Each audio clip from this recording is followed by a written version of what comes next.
The Story of Baldur, written by Klingensmith, 1894. The great god Odin was the father of all the gods. He and his children dwelt in the city of Asgard at the end of the rainbow. Odin's palace was as high as the sky and roofed with the purest silver. In it is a throne of gold. When Odin sits upon the throne, he can see all over the world. Each day he sat upon the throne to see if everything was as it should be on earth. He loved the people and the animals and all the beautiful things of earth because they were the work of his hands. Odin had 2 ravens, which were as swift as thought. Every day he sent the ravens to fly over the oceans and over the land to see if any harm was being done. When they came back, they perched upon his shoulders and whispered in his ear all they had seen. Besides this, there was a watchman who never slept. He was called Heimdall, the white god. He stayed always at the foot of the rainbow, which was the bridge of the gods, to see that the frost giants did not come into Asgard, and to listen to the sounds of earth. So sharp were his ears that he could hear the grass and the wool upon a sheep's back growing. One day, when Odin mounted his throne, he saw that the earth was no longer green and beautiful. The air full of snowflakes, and the ground was as hard as iron. All was dark and cold. The ravens, which had been sent out to see that all was well, came hurrying back to tell Odin that Hoder, the blind old god of darkness, had taken possession of the earth. Heimdall, the watchman, called that he could no longer hear the music of the waterfalls and birds, and all the pleasant sounds of earth. Everything was mute with fear of the terrible god of darkness. Odin called all the gods together, and they looked with pity upon the great earth, which had been so pleasant a place. Thor, the strong god, offered to go with his hammer and fight with the god of darkness, but Odin knew that Hoder could hide himself away from Thor. Then Baldur, the beautiful, the god of light, whom all the gods loved, offered to go. So Odin gave him his winged horse Sleipnir, and he rode away across the rainbow bridge.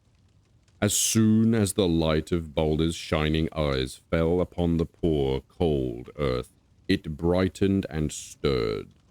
But the old, blind god Hoder brought forth his forces of darkness to resist the god of light, and the earth lay as if dead. Baldur struck no blows as Thor, the strong god, wished to do. He did not even try to resist the god of darkness. He only smiled upon the earth and called it to awake. At last, the blind god turned and fled before the light of Baldur's face. Then the streams leapt up and sang, the birds came back, and the flowers bloomed. Everywhere the grass and the waving grain sprang up before Baldur's footsteps, and the trees put out their brightest blossoms to greet him. The squirrels and rabbits came out of the places where they had lain hidden, and they danced and frisked with joy. Never had the earth been so beautiful. But Hoder, the blind god, in his realm of darkness, was only waiting for an opportunity to take possession of the earth again. So Odin permitted Baldur's mother to cross the rainbow bridge to help her son. The goddess went through all the earth, begging each plant and stone and tree not to harm her son, who had brought them nothing but blessings. And every tree and shrub and tiny plant and rock and pebble and stream and little brook promised gladly. Only the mistletoe, which grows high up in the oak tree, and not upon the ground as other plants, was forgotten. Loki, who was a meddlesome god, found that the mistletoe had not given the promise, and told Hoder. Hoder thought that because it was so little and weak, it could not really kill the god. So he shot an arrow tipped with a tiny twig of mistletoe at Baldur. The arrow pierced through, and through the beautiful god, and he fell dead. Then the earth put off her green robe and grew silent and dark for a time. But because Baldur the beautiful had once lived on earth, Hoder could only make it cold half the year and dark for half of the day. Even now, if you listen in the winter, you can hear the wind moan through the trees which fling their great arms in grief.